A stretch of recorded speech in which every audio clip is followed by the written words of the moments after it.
والصلاة والسلام على رسول الله وعلى آله وصحبه أجمعين أما بعد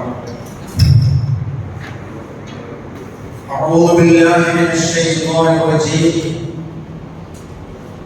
بسم الله الرحمن الرحيم يا أيها الذين آمنوا اتقوا الله حق تقاته ولا تموتن إلا وأنتم مسلمون. ബഹുമാന്യ സഹോദരന്മാരെ, സഹോദരിമാരെ, പ്രിയപ്പെട്ട കൂട്ടുകാരെ, അസ്സലാമു അലൈക്കും വറഹ്മത്തുള്ളാഹി. പരമകാരുണികനും കരുണാവാരിധിയുമായ പടച്ചറപ്പിന്റെ രക്ഷയും സമാധാനവും നമുക്കെല്ലാവർക്കും ഉണ്ടാവട്ടെ, ആമീൻ എന്ന് ദുആ ചെയ്യുകയാണ്. പരിശുദ്ധമായ റമദാൻ മാസം എന്നത് ആരാധനയുടെയും അറിവിന്റെയും മാസമാണ്. അതുകൊണ്ട് തന്നെ ഒരുപാട് സമയ നഷ്ടങ്ങളല്ല നമുക്കുണ്ടാകുന്നത്, സമയ ലാഭങ്ങളാണ്.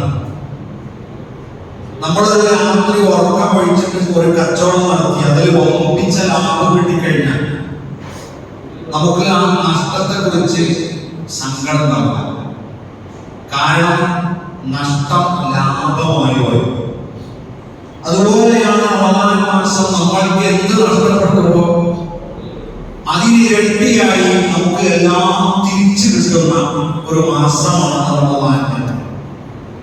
അതുകൊണ്ട് തന്നെ ഈ തറാവീഹ് നിസ്കാരത്തിന് ശേഷം ഒരു വിജ്ഞാന സദസ്സ് എല്ലാ വർഷവും നടത്തിക്കൊണ്ടിരിക്കുകയാണ്. അസൗകര്യമുള്ളവരുണ്ടാകും, സൗകര്യമുള്ളവരുണ്ടാകും. എന്നാൽ ആ അറിവിന്റെ സദസ്സ് ധന്യമായി ഇരിക്കുന്ന എല്ലാ സഹോദരന്മാർക്കും സഹോദരിമാരില്ലേ അവർക്കും അല്ലാഹു അർഹമായ പ്രതിഫലം നൽകുമാറാകട്ടെ, ആമീൻ എന്ന് ദുആ ചെയ്യുകയാണ്.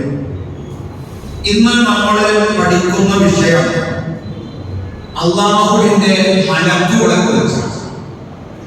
നമ്മൾ അള്ളാഹുവിന്റെ സൃഷ്ടികളാണ്, അതുപോലെയുള്ള എന്നാൽ അതിലേറെ പരിശുദ്ധമായ ഒരു വിഭാഗമാണ് അള്ളാഹുവിന്റെ മലക്കുകൾ. അള്ളാഹുവിന്റെ സ്വർഗം അനന്തരമാണ്, അള്ളാഹുവിന്റെ അനുഗ്രഹമാണ്.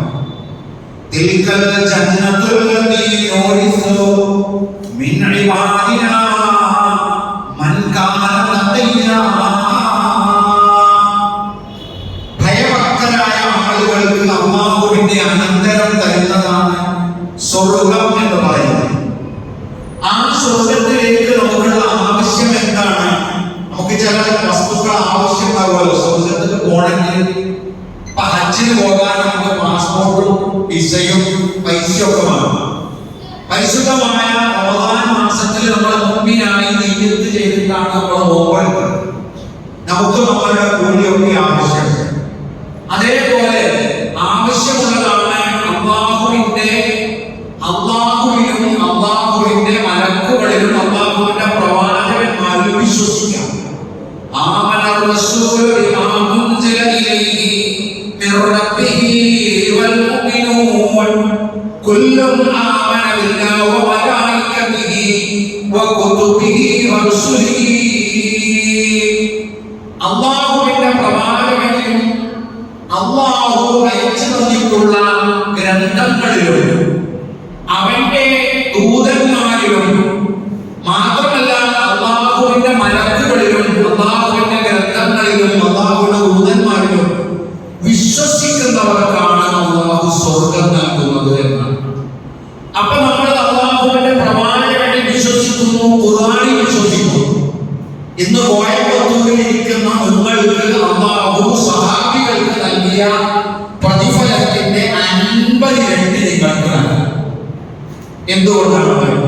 നിങ്ങൾ ഈ ഭാഗത്തെടുത്തു, നിങ്ങൾ അള്ളാഹുവിന്റെ റസൂലിനെ വിശ്വസിച്ചു. എന്തിനാണ് പ്രവാചകൻ സല്ലല്ലാഹു അലൈഹി വസല്ലം വാഗ്ദാനം നൽകുന്നത്?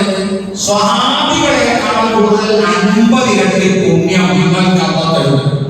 എന്താണ് നിങ്ങളുടെ യോഗ്യത? നിങ്ങൾ പ്രവാചകനെ കണ്ടിട്ടുണ്ടോ? ഇല്ല. എന്നാൽ നിങ്ങൾ പ്രവാചകനെ വിശ്വസിക്കുന്നു. ഏതുപോലെ സ്വഹാബികൾ കണ്ടു വിശ്വസിച്ചതുപോലെ നിങ്ങൾ വിശ്വസിക്കും. അപ്പൊ അത് എന്താണ് കൂടുതൽ കൂലി കിട്ടുന്ന കാര്യം. മുഹമ്മദ് നബി സല്ലല്ലാഹു അലൈഹി വസല്ലം പറയാ, ഞാൻ ഖുർആൻ ഓതുന്നത് നിങ്ങൾ കേട്ടു, എന്നാൽ അവസാനത്തെ തലമുറ ഇനിയും നിങ്ങൾ കേൾക്കണില്ല. ഓരോന്ന് ചെയ്യാണ്, നിങ്ങൾ വിശ്വസിക്കുന്നത് പോലെ അവസാന കാലത്തുള്ള എന്റെ ഉമ്മത്ത് ഖുർആനിൽ വിശ്വസിക്കും. അപ്പൊ എന്ത് ചെയ്യണം? അല്ലാഹു ഓർക്ക് കൊടുക്കണേന്റെ 50 ഇരട്ടി പുണ്യം നമുക്ക് തരണം. ആ 50 ഇരട്ടി പുണ്യം നമുക്ക് ലഭിക്കുന്നത് ഇതുപോലെയുള്ള കർമ്മങ്ങൾക്കൊക്കെ.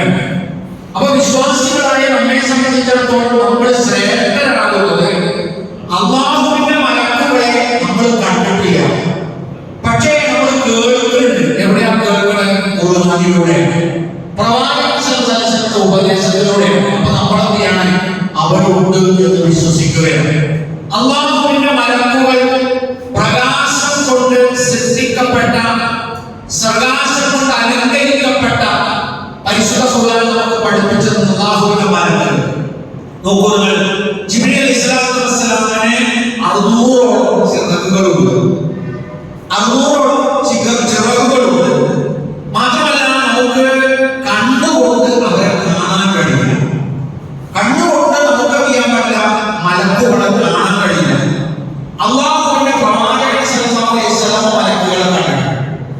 അതുകൊണ്ടാണ് വന്നിരുന്ന പ്രവാചകന്റെ അടുക്കൽ വന്നിരുന്നുകൊണ്ട് പ്രവാചകനുമായി സംവദിക്കുകയും പരിശുദ്ധമായ റമദാൻ മാസം അവസാനത്തെ 10 ഒരുപാട് പ്രാവശ്യം 3-ലധികം ഖുർആൻ ഓതി കേൾപ്പിച്ച് ഉറപ്പ് വരുത്തിക്കൊണ്ടായിരുന്നു പ്രവാചകൻ സല്ലല്ലാഹു അലൈഹി വസല്ലം ഖുർആൻ ഓർമ്മപ്പെടുത്തിയിരുന്നത്.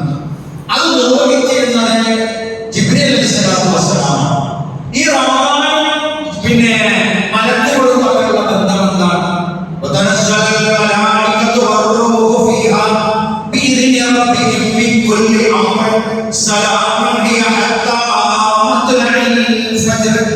പരിശുദ്ധ ഖുർആൻ പറയാം, അല്ലാഹുവിന്റെ മലക്കുകളും അതിലെ റൂഹായ അഥവാ അവരുടെ നേതാവായ ജിബ്രീൽ അലൈഹിസ്സലാത്തു വസ്സലാം അവർ ഇറങ്ങി വരും ഭൂമുഖത്തേക്കാണ്. ബൈത്തുൽ മഅമൂർ എന്നാണ് മലക്കുകൾ നിവസിക്കുന്ന താമസ സ്ഥലത്തിന്റെ പേര്. അവിടെ വന്ന് അവർ ഇറങ്ങി കഴിഞ്ഞാൽ പിന്നെ അങ്ങോട്ട് കയറുന്നില്ല. ഈ മലക്കുകൾ, ഒരുപാട് മലക്കുകൾ ഭൂമുഖത്തേക്കാണ്. അവരൊന്നും പിന്നെ കയറി പോകുന്നില്ല.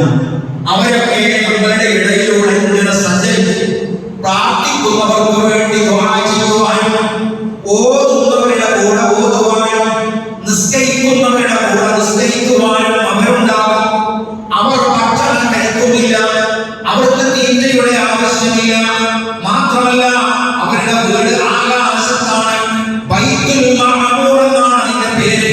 70,000 മലക്കുകൾ ഒരേ സമയം ആരാധന നിർവഹിക്കുന്ന ഇടമാണ്. അവരുടെ നേതാവ് ഇമാം നിൽക്കുന്നത് മഹാനായ ജിബ്രീൽ അലൈഹിസ്സലാത്തു വസ്സലാമാണ്. അവർക്കൊക്കെ ജോലിയുണ്ട്, വെറുതെ ഇരിക്കല. അല്ലാഹുവിന്റെ മലക്കുകൾക്ക് അല്ലാഹു ഏൽപ്പിച്ച ഡ്യൂട്ടിയുണ്ട്. ജിബ്രീൽ അലൈഹിസ്സലാത്തു വസ്സലാം വഹി എത്തിക്കുകയായിരുന്നു ചെയ്തിരുന്നത്. ഇസ്രാഫീൽ കാഹളത്തിന്റെ ഡ്യൂട്ടിയാണ്. അതുപോലെ തന്നെ നരകത്തിന്റെ സൂക്ഷിപ്പാണ്, സ്വർഗത്തിന്റെ സൂക്ഷിപ്പാണ്. കാറ്റും കോളും അല്ലാഹുവിന്റെ ആജ്ഞപ്രകാരം ഭൂമുഖത്തേക്ക് അയക്കുന്ന അല്ലാഹുവിന്റെ മലക്കുകളാണ്. അപ്പൊ ഈ പ്രപഞ്ചത്തിലെ സർവ്വവിധ പ്രവർത്തനങ്ങളുടെയും അവരുടെ കൈകാര്യകർത്തൃത്വത്തിന്റെ ഉടമസ്ഥാവകാശം അവരാണെങ്കിലും ഇവരാണ് ഇതൊക്കെ നിർവഹിച്ചുകൊണ്ടിരിക്കുന്നത്. എന്നാൽ ഇവരോട് നമുക്ക് തേടാൻ പറ്റില്ല. മാത്രമല്ല നമ്മളുടെ പ്രവർത്തനങ്ങൾ, നമ്മളുടെ അമലുകൾ ഒരു വിശ്വാസിയെ സംബന്ധിച്ചിടത്തോളം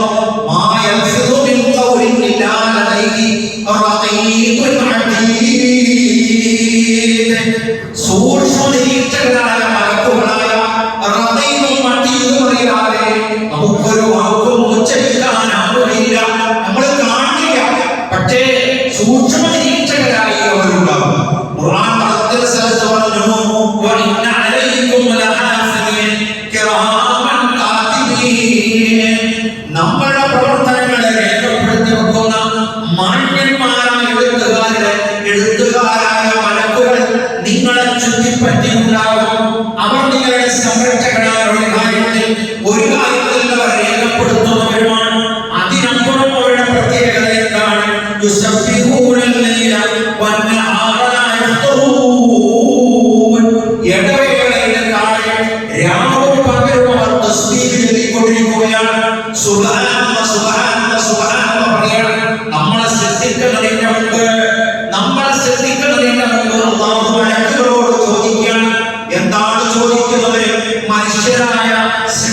തീർച്ചയായും ഭൂമുഖത്ത് സൃഷ്ടിക്കാൻ പോകുന്നു. നിങ്ങളുടെ അഭിപ്രായം എന്താണ്? പടച്ചോനെ രക്തം ചൊരിയുന്ന പരസ്പരം പോരടിക്കുന്ന ഈ വർഗത്തെ എന്തിനാണ് ഈ ഭൂമുഖത്തേക്ക് സൃഷ്ടിക്കുന്നത്? ഞങ്ങൾ നീ പറയുന്നതൊക്കെ കേൾക്കുന്നില്ലേ? നീ പാടിപ്പിക്കുന്നതൊക്കെ ചെയ്യുന്നില്ലേ? പിന്നെന്തിനാണ്? പടച്ചോ പറഞ്ഞോ മലക്കുകളോട്, നിങ്ങൾക്കറിയാവുന്ന ചില കാര്യങ്ങൾ എനിക്കറിയാം. എന്താണത്? നമ്മളോട് പറഞ്ഞിട്ടുണ്ട്. നമ്മളൊരു പരീക്ഷണത്തിന് വേണ്ടി അയച്ചതാണ്. മാത്രമല്ല അല്ലാഹുവിന്റെ മലക്കുകൾ നമ്മളൊക്കെ ലക്ഷിക്കുന്നത് പോലെ ലജ്ജയുള്ളവരാണ്. അതുകൊണ്ടാണ് നമ്മൾ സൂക്ഷ്മത പുലർത്തണമെന്ന് പറയുന്നത്. ബാത്റൂമിൽ പോയാൽ പോലും നമുക്ക് പൂർണ്ണ നഗ്നരായി നമുക്ക് കുളിക്കാൻ പാടില്ല. നമ്മളവിടെ ശ്രദ്ധിക്കണം, സൂക്ഷിക്കണം.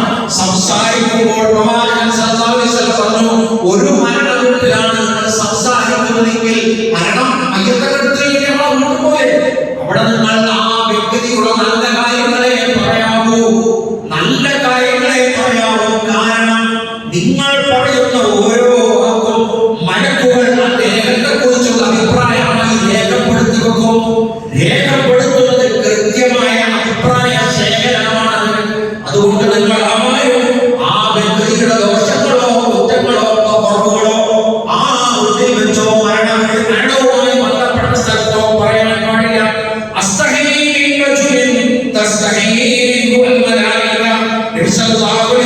പറഞ്ഞു, മലക്കുകൾ ലജ്ജിക്കുന്നത് പോലെ ഞാൻ വ്യക്തിയിൽ നിന്ന് ലജ്ജിക്കുകയാണ്.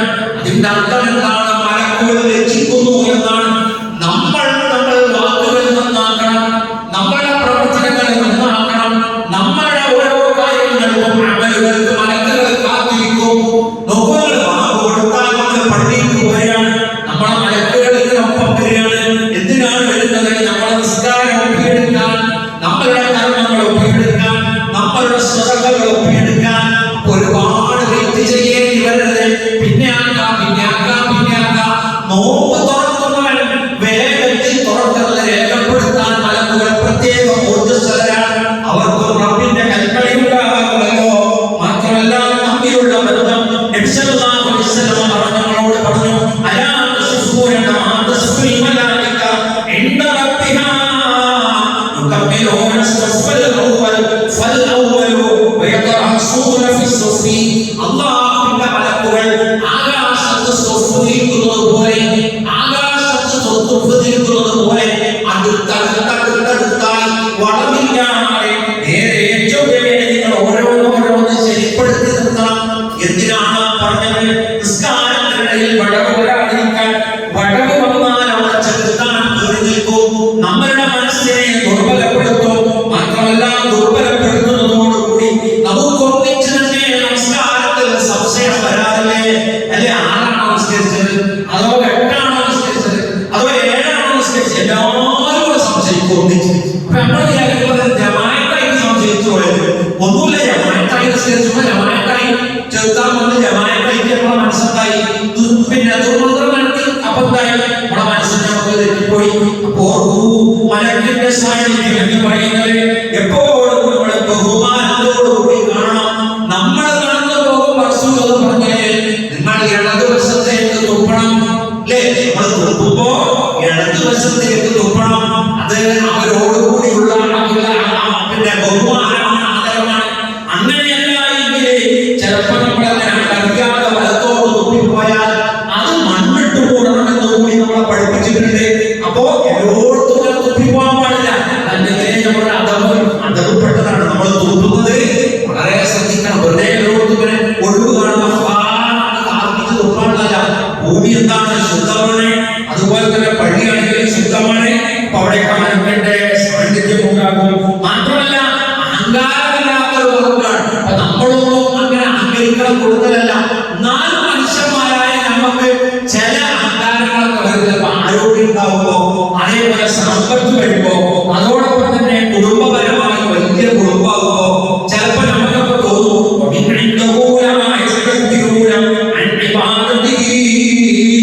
അല്ലാഹുവിന്റെ സന്നിധിയിൽ റബ്ബിന്റെ മലക്കുകൾ ഒരിക്കലും അഹങ്കാരം നടിക്കാറില്ല.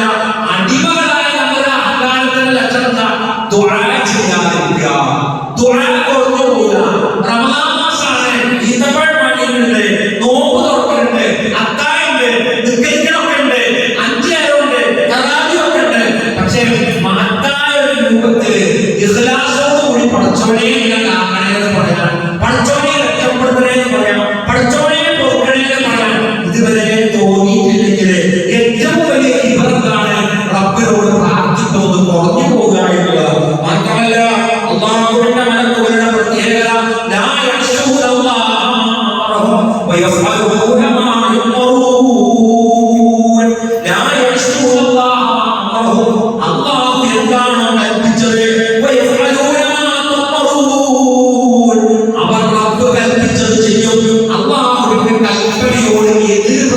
ബാധിക്കുകയില്ല. മലക്കുകൾക്ക് നമ്മളെ പോലെ സ്വാതന്ത്ര്യം കൊടുത്തിട്ടില്ല. എങ്ങനെ ചെയ്യണോ ചെയ്യണ്ട, എന്നാ ചെയ്യണ്ട എന്നാ ചെയ്യുക, അതാണ് അവരുടെ പ്രത്യേകത. അങ്ങനത്തെ ഒരു സ്വാതന്ത്ര്യം കൊടുത്തില്ല. അതുകൊണ്ട് അവൻ കൃത്യമായി ചെയ്യും.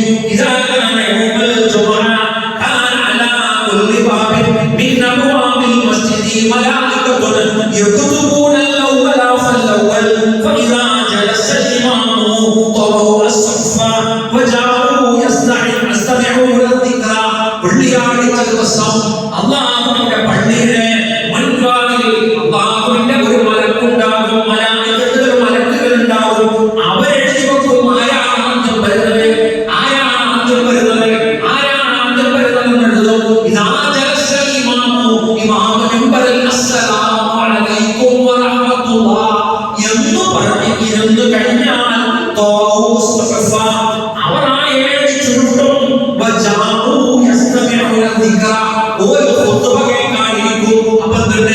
അള്ളാഹുവിന്റെ കൽപ്പനയിൽ മലക്കുകൾക്ക് ജുമയുണ്ട്. അവർ ജുമഅത്ത് പള്ളിയിൽ ഉണ്ടാകും, നമ്മുടെ കൂടെ ഉണ്ടാകും.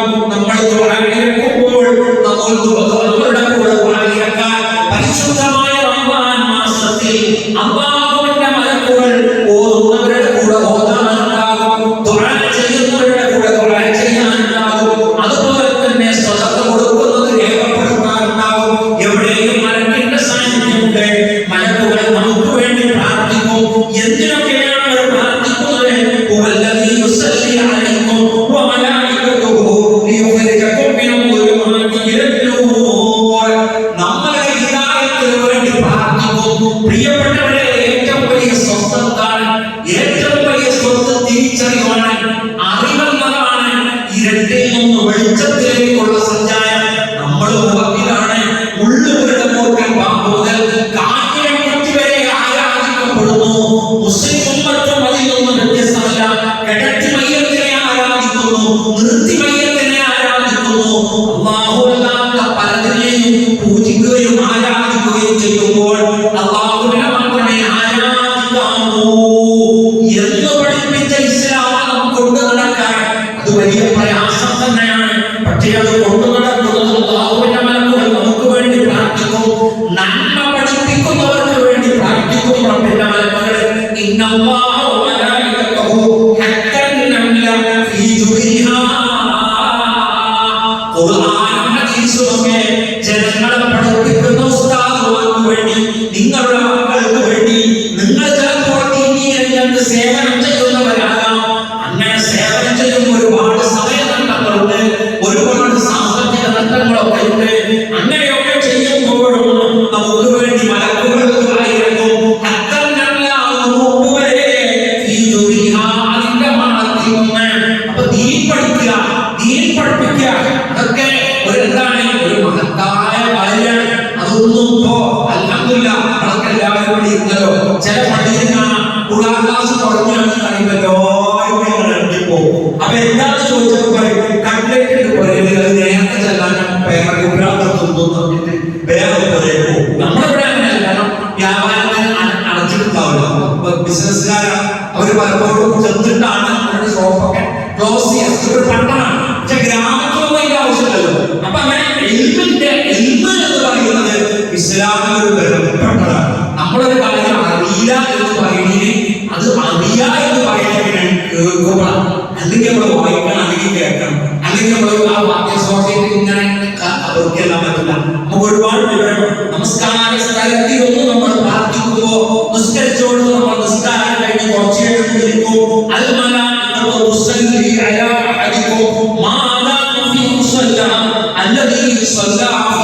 നിസ്കരിച്ച സ്ഥലത്ത് കുറച്ചു നേരം ഇരുന്ന് ചെല്ലുമ്പോൾ മലക്കുകൾ നിങ്ങൾക്ക് വേണ്ടി പ്രാർത്ഥിക്കും. മാത്രമല്ല അല്ലാഹുവിന്റെ പള്ളിയിൽ ഖുർആൻ പഠിക്കുന്ന ആളുകൾ, അല്ലാഹുവിന്റെ പള്ളിയിൽ ദീൻ പഠിക്കുന്ന ആളുകൾ, അല്ലാഹുവിന്റെ പള്ളിയിൽ ഖുർആൻ ഓതുന്ന ആളുകൾ, അല്ലേ? പ്രമാസമാവുമ്പോ വരിക ഖുർആൻ എടുക്കാവുന്ന നാട്ടാക്കാനോ സ്വർണത്തിന്റെ വിലയോ ചെരുപ്പിന്റെ വിലയോ അല്ലെങ്കിൽ അതിന്റെ വിലയോ നമ്മൾ ചോദിക്കില്ല. പള്ളിയിൽ വരിക, നമുക്ക് ഒഴിവുണ്ടോ ഖുർആൻ എടുത്തു.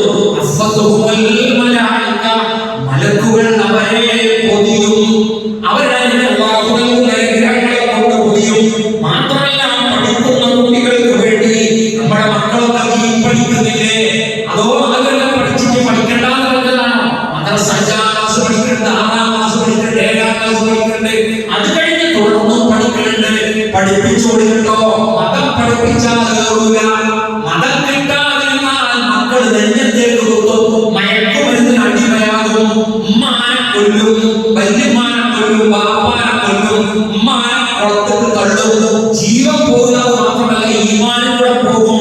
ഇന്നൽ മലായികത ലാ തദഉ അജ്നിഹതാ ലിത്വാലിബിൽ ഇൽമി ബിദമ്മി മാ യസ്നഉ. അറിവ് നേടുന്ന കുട്ടികൾക്ക് വേണ്ടി അല്ലാഹുവിന്റെ മലക്കുകൾ പ്രത്യേകം അവർക്ക് വേണ്ടി ദുആ ചെയ്യും, അവരെ കാത്തു സൂക്ഷിക്കും. ചെറിയ കുട്ടികളെ, ജനിച്ച കുട്ടികളെ പലപ്പോഴും വീഴാറുണ്ട്. അവർക്ക് വേണ്ടി അല്ലാഹു പ്രത്യേകമായ മലക്കുകളെ സംരക്ഷണത്തിന് ഏർപ്പാട് ചെയ്തിട്ടുണ്ടെന്ന് റസൂൽ പഠിപ്പിച്ചു. അതുകൊണ്ട് തന്നെ അവർക്ക് പലപ്പോഴും വലിയ പരിക്കുകൾ സംഭവിക്കാറില്ല. മാത്രമല്ല, കുടുംബ ബന്ധം മുറിച്ച വീട്ടിൽ അനുഗ്രഹം മലക്ക് പ്രവേശിക്കാത്ത മലക്കുകളുടെ അനുഗ്രഹം അല്ലാഹു നൽകുന്ന മലക്കിന്റെ അനുഗ്രഹമില്ലാത്ത ആരൊക്കെയാണ്? അതുകൂടി നമ്മൾ പഠിക്കണം.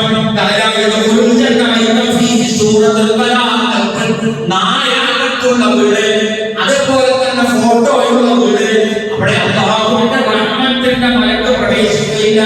മനിത്തഖദ കൽബൻ ഇല്ലാ ബിസറഇൻ ഔ കൽബിസൈൻ. വേട്ടക്കോ കൃഷിക്കോ വേണ്ടി വീട്ടിൽ വളർത്തുന്ന നായകളുണ്ടാവും, അത് പുറത്താണ്ടാവില്ല. പക്ഷേ നായയെ വളർത്തിക്കൊണ്ട്, നായ എന്ന് പറയുന്നത് നമുക്കൊരു എന്താ പറയാ, ഒരു വാത്സല്യ ജീവിയാണെന്ന് വിചാരിച്ച് പൂച്ചനെ വളർത്തുന്നത് പോലെ നായയെ വളർത്തിയാൽ അവിടെ അനുഗ്രഹത്തിന്റെ മലക്കിന്റെ പ്രവേശനമില്ല. അതുപോലെ തന്നെ വിഗ്രഹരൂപങ്ങളുള്ള വീട്ടിൽ അനുഗ്രഹത്തിന്റെ മലക്ക് വരില്ല. സത്യനിഷേധവും ശിർക്കും വീട്ടിലുണ്ടായാൽ ഇന്നല്ലദീന കഫറൂ, നിഷേധികളായ മനുഷ്യന്മാർ മാതു, അവർ മരിച്ചു. വഹും കുഫാർ, അവർ നിഷേധികളാണ്. ഉലൈക അലൈഹിം ലഅനത്തുല്ലാഹി വൽ മലായികതു വന്നാസ് അജ്മഈൻ. അല്ലാഹുവിന്റെ ശാപമുണ്ട്, വൽ മലായിക, മലക്കുകളുടെയും. എന്തുകൊണ്ടാണ്? ശിർക്ക് അല്ലാഹു പൊറുക്കാത്ത പാപമാണ്. അതുകൊണ്ട് അല്ലാഹുവിന്റെ മലക്കുകൾക്ക് അറിയാം, കുഫ്ർ അല്ലാഹുവിന്റെ അടുക്കൽ വളരെ ഭീകരമായ കുറ്റമാണ്. അപ്പൊ നമ്മൾ നിഷേധികളാകാൻ പാടില്ല. ഇപ്പൊ അത് ഫാഷനാണ്. മതവിശ്വാസിയായ ആള് പെട്ടെന്ന് പറയാണ്, എനിക്ക് പടച്ചോന്റെ വിശ്വാസമല്ല, ഞാൻ എക്സ് മുസ്ലിമാണ്. അപ്പൊ എക്സ് മുസ്ലിമാണ് കേൾക്കുമ്പോഴേക്ക് ചാനകാരൊക്കെ പാടെ കുട്ടിച്ചുലേക്ക് അറിയോ? ഇസ്ലാം എന്ന് വരുത്തേ നിങ്ങളെ കിട്ടുക എന്ന് പറഞ്ഞാൽ വലിയ സൗഭാഗ്യമാണ് സംബന്ധിച്ചിടത്തോളം. കാരണം അത്രയും ലോകത്ത് അംഗീകരിക്കപ്പെട്ടുകൊണ്ടിരിക്കുന്ന ഒരു മതത്തിൽ നിന്ന് പടച്ചോല്ലാതെ നമ്മൾ എത്ര ചാടുമ്പോ വലിയ ആഘോഷമോ, അതൊക്കെ പിന്നീട് അവരെ തന്നെ ബാധിക്കും. അത് വേറെ വിഷയം. പക്ഷേ മനസ്സിലാക്കുക, അങ്ങനെയുള്ള ദുർബലതകൾ മക്കൾ നമ്മുടെ വീട്ടിൽ വന്നു വരാൻ പാടില്ല. വാപ്പയും ഉമ്മയും ഒക്കെ മുസ്ലിമായി മുമ്പിനായി അവസാനം ഒരു നിഷേധിയായ കുട്ടി എന്താ കാരണം? ഒന്നുമില്ല, തിന്നത് അറിയില്ലേ, തിന്നത് പല്ല് കുത്തിക്ക്, എല്ലു കുത്തിക്ക് അറിയില്ലേ. അങ്ങനെ വരുമ്പോൾ നിഷേധികളുണ്ടാകും. അവിടെയും റഹ്മത്തിന്റെ മലക്കുകൾ ഉണ്ടാവില്ല. ഭാര്യയും ഭർത്താവും അതൊന്നു പോയാൽ 35 കൊല്ലമായിട്ട് ഞങ്ങൾ ഒന്നിച്ചാൽ താമസിക്കണേ. ഞങ്ങൾ തമ്മിൽ ഒരു അഭിപ്രായ വ്യത്യാസമല്ല. കാരണം ഞങ്ങൾ തമ്മിൽ ഒരു അഭിപ്രായമില്ല. ഞാൻ വയ്ക്കൂ, ഓളോളോ വയ്ക്കൂ. അങ്ങനെ പോയാൽ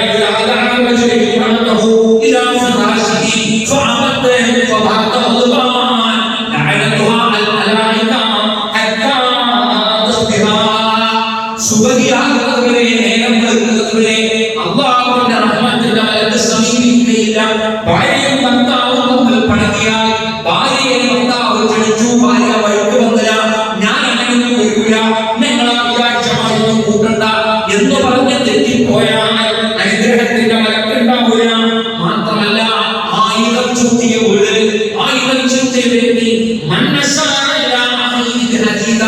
ആരെങ്കിലും തന്റെ സഹോദരനെ ആയുധം ചൂണ്ടിയാൽ, ആയുധം കൊണ്ട് കുത്തിയാലല്ല, ആയുധം എടുത്തിട്ടടാ ആരാധിക്കറിയാം എന്ന് പറഞ്ഞ് ചേട്ടന് നേരെയോ അനിയന് നേരെയോ സഹോദരന് നേരെയോ ചൂണ്ടിയാൽ മലക്ക് അവനെ ശപിക്കും. ചേട്ടന് നേരെയോ അനിയന് നേരെയോ സ്വത്തോകമാണ് എന്ത് ചെയ്യാ? ഞാൻ കത്തിട്ട് കൊടുത്താലും കത്തിയോട് വർത്താനം പറയുകയും ചെയ്യാൻ ശ്രദ്ധിക്കാം. കുടുംബബന്ധം മുറിച്ചവരുടെ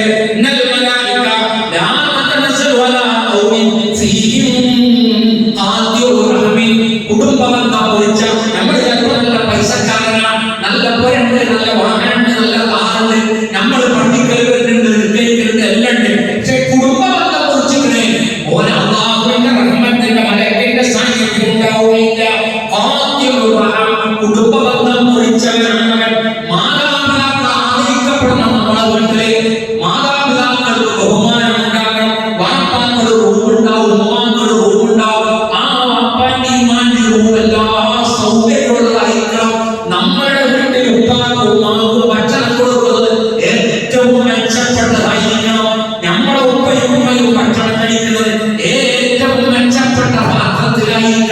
നമ്മളെ ഉമ്മയും ഉപ്പയും അവരുടേതായ കാര്യങ്ങളൊക്കെ ചെയ്യുന്നത് ഏറ്റവും നല്ല നമ്മളെക്കാൾ ഏറ്റവും നല്ല സ്റ്റാൻഡേർഡിലായിരിക്കണം. നമ്മളെ ഉപ്പ പൂശുന്ന സെന്റ് നമ്മളൊക്കെ പൂശുന്ന സെന്റിനേക്കാൾ ഏറ്റവും മെച്ചമുള്ളതായിരിക്കണം. നമ്മളെ ഉപ്പ കുടിക്കുന്ന ചായ നമ്മളൊക്കെ കുടിക്കുന്നതിനേക്കാൾ മെച്ചമുള്ളതായിരിക്കണം. കാരണം വിശ്വാസികളോട് പറഞ്ഞു ഏറ്റവും വലിയ തെറ്റിന്റെ കൂട്ടത്തിലേതാണ് നിങ്ങൾക്ക് ഞാൻ പറഞ്ഞു തരട്ടെ.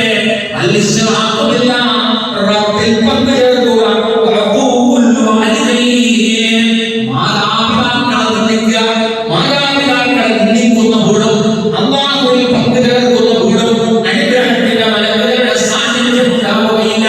എട്ടാമത്തേത് യതീമക്കളുടെ മുതലെത്തുന്നവൻ. യതീമക്കളുടെ മുതലെത്തുന്നവൻ ചിലപ്പോൾ നമ്മുടെ കുടുംബത്തിലെ ജ്യേഷ്ഠന്മാരുടെ കൂട്ടത്തിൽ തന്നെയുള്ളതാകാം, ചിലപ്പോൾ നമ്മളുടെ താഴെയുള്ള കുഞ്ഞിൻ്റെതാകാം, അല്ലെങ്കിൽ നമ്മളുടെ മറ്റുള്ള ആരെങ്കിലും സമ്പത്ത് നമ്മൾ കൈപ്പറ്റിക്കൊണ്ട് നിയമോ ശരിയെന്നോ ഒക്കെ പറഞ്ഞ് കൈവശപ്പെടുത്തിയിട്ടാകാം. അങ്ങനെ ചെയ്താലും അനുഗ്രഹത്തിന്റെ മലക്കിന്റെ സാന്നിധ്യം ഉണ്ടാകുകയില്ല. അതുപോലെ തന്നെ നമ്മളുടെ കണ്ണിൽ അൽഹംദുലില്ലാഹ് ബർക്കത്തുള്ളതാണ്. കാരണം സുഗന്ധമുള്ളതാണ്, സൗകര്യമുള്ളതാണ്, യേശുവിന്റെ സർവ്വ സൗകര്യങ്ങളും ഉണ്ട്. മാത്രമല്ല വീടെന്ന് പറയുന്നത് അനുഗ്രഹീതമായ വീടാണ്. ഇതെല്ലാം എല്ലാം പോലുണ്ടായിക്കൊള്ളുന്നില്ല. ഇന്നൽ മലായിക മലക്കിലാതുൽ ബൈതൻ, ഒരു വീട്ടിൽ പ്രവേശിക്കുകയില്ല, ഫീഹി അതിലുണ്ട് ബൗലൻ മുൻതദിഉൻ, എപ്പോഴും മൂത്രഗന്ധമുള്ള വീട്, എപ്പോഴും ദുർഗന്ധം പരത്തുന്ന വീട്, വൃത്തിയും വെടിപ്പുമില്ലാത്ത വീട്ടിൽ അനുഗ്രഹത്തിന്റെ മലക്കുണ്ടാവില്ല. എന്താണ് പറഞ്ഞത്? സഹോദരിമാരെ പ്രത്യേകം ശ്രദ്ധിക്കുക. നമ്മളുടെ വീട്ടിലൊക്കെ നഗത്താണ് സൗകര്യം. നമ്മൾ ഇങ്ങനെ പോകുമ്പോ കുഴപ്പമുണ്ടാവില്ല. പുറമൊന്നൊരാള് വരുമ്പോ, പുറമൊന്നൊരാള് നമ്മുടെ വീട്ടിലേക്ക് വരുന്നുണ്ടെന്ന് പറഞ്ഞാല് നമ്മള് വേഗം അദ്ദേഹത്തോട് പറഞ്ഞ് ഇരിക്കിട്ടോ. അയാൾ ചിലപ്പോ നല്ലോണം പൊട്ടിട്ടേക്കാണ് വരുന്നത്. അയാൾ ഇരിക്കിട്ടോ. എന്നിട്ട് നമ്മളൊരു ഭർത്താവ് ഭാര്യ ഒരുപാട് ബാത്റൂമിൽ പോകണം, സർവീസ് സെന്ററിൽ. എന്നിട്ട് പോയിട്ടൊക്കെ കഴിഞ്ഞിട്ട് പോന്നോളെ. അതെന്താ? അതുപോലെ ഞങ്ങളിങ്ങനെ ഉപയോഗിക്കണമാണ്. അത് പുറമെന്നൊരാള് വരുമ്പോ അത് വൃത്തിയില്ല, ഞാനൊരു മോശം.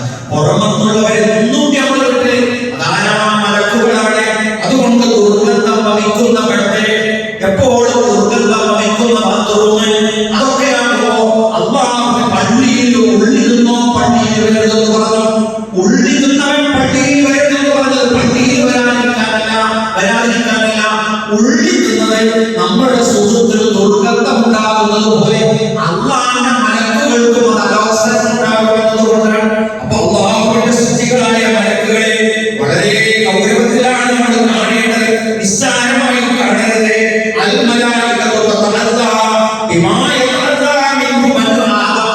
ആദമിന്റെ പുത്രന് അലോസരം ഉണ്ടാക്കുന്നതൊക്കെ അല്ലാഹുവിന്റെ മലക്കുകൾക്കും അലോസരം ഉണ്ടാക്കും. നമ്മൾ വളരെ ശ്രദ്ധിക്കണം, വളരെ സൂക്ഷിക്കണം. മാത്രമല്ല വാക്ക് നാക്കുകൊണ്ട് പറയുമ്പോ വിശ്വാസികൾ പാഠം പഠിക്കണം. നമ്മൾ നാവ് പറഞ്ഞാൽ അനുഗ്രഹത്തിന്റെ മലക്ക് 100 മൈൽ ദൂരത്തേക്ക് പോകും.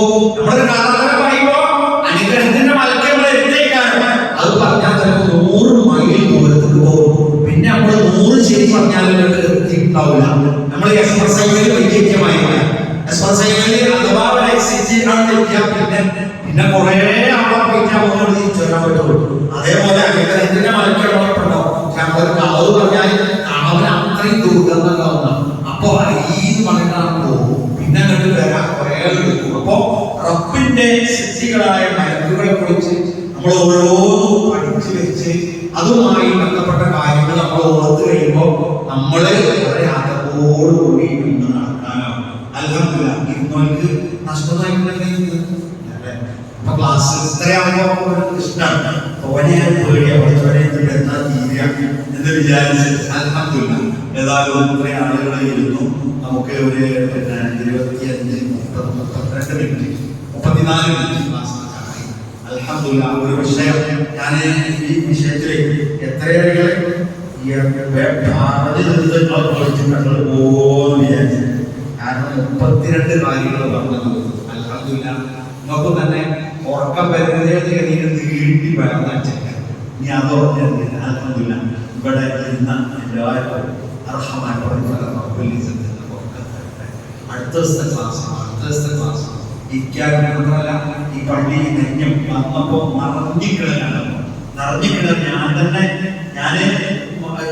നമസ്കാരം കഴിഞ്ഞിട്ട് വന്ന് കയറിയത് എനിക്കവിടെ മോരയിലാണ് സീറ്റ് കിട്ടിയത്. കഴിഞ്ഞ വർഷം വരാനോ കഴിഞ്ഞ് ബൈക്ക് ആക്സിഡന്റ് പറ്റി കാല് ഓപ്പറേഷൻ കഴിഞ്ഞ് കിടക്കണോണ്ട് ഈ നല്ല ഇരുപ്പത്തിലേക്ക് പോകേണ്ടി വന്നു. സുജോതിങ്ങനെ ചുമരങ്ങനെ സുജോതൊക്കെ മെത്തനം ചെയ്തു. നമുക്ക് കഴിവുള്ളത് പറയാനാണ് ഞാനിത് പറയുന്നത്. അല്ല എന്റെ വിഷമം പറഞ്ഞാൽ എപ്പോഴാ ഒട്ടുംകാലം മുടങ്ങാന്നുള്ളത് ഒരു സെക്കൻഡ് കൊണ്ടായിരുന്നത് മുടങ്ങിയത്. 5 മാസം സുജൂതൊക്കെ ചെയ്യണമെങ്കിൽ കുറച്ചൊരു ബുദ്ധിമുട്ടാണ്. അപ്പോ നിങ്ങൾ അത്രയൊക്കെ ചെയ്തില്ലേ? അള്ളാഹു നിലനിർത്തി തരട്ടെ. ഈ പള്ളിയും ഇതൊക്കെ നിർമ്മിച്ചതിനു വേണ്ടി കഠിനാധ്വാനം ചെയ്ത പൂർവ്വപിതാക്കൾ പൂർവ്വമാതാക്കൾ അള്ളാഹുക്കെ റഹ്മത്ത് നൽകുമാറാകട്ടെ. ഇവിടെ ഇതിപ്പോ കൊണ്ടു നടക്കുന്ന സാമ്പത്തികമായും ശാരീരികമായും മാനസികമായും നല്ല യത്നം നടത്തിക്കൊണ്ടിരിക്കുകയാണ്. അൽഹംദുലില്ലാഹ് അള്ളാഹു നൽകുമാറാകട്ടെ. അള്ളാഹു والمسلمين والمسلمات الذين يكبر إنك مجيب دعوات يا قادر الحياة وآخر دعوانا الحمد لله رب العالمين. السلام عليكم ورحمة الله وبركاته.